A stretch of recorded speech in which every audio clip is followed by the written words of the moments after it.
Bismillah. Sot dita e dytë e Bajramit. Sekreti një dite që shumë e lanë pasdore.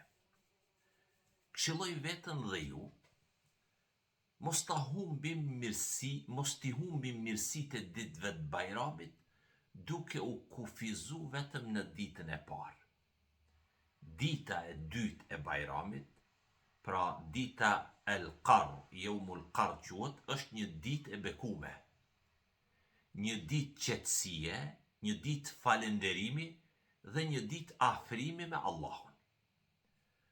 Muhamedi sallallahu alaihi wasallam ka thënë: ditët më të mëdha tek Allahu janë dita e Nahrit, pra dita e parë e Bajramit.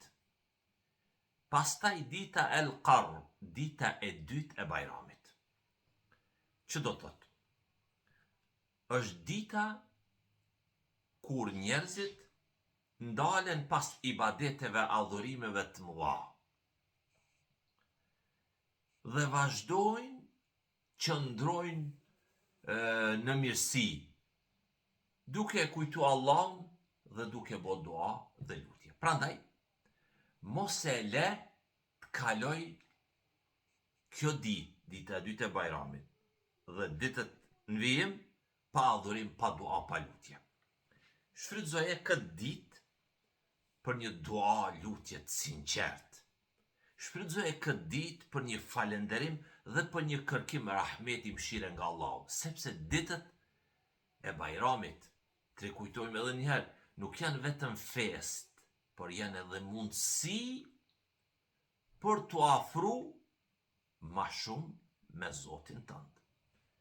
Të parët tanë kanë porosit, na kanë këshillu se njëra prej lutjeve të rëndësishme në këtë ditë është edhe Rabbena atina fid dunya hasanatan wa fil akhirati hasanatan wa qina adhaban nar. Zoti ynë na jep të mira në këtë botë, na jep të mira në ahiret, botën tjetër, dhe na ruaj nga zjarri. Selamu alaikum, paqja dhe shpëtimi i Allahut qoftë mbi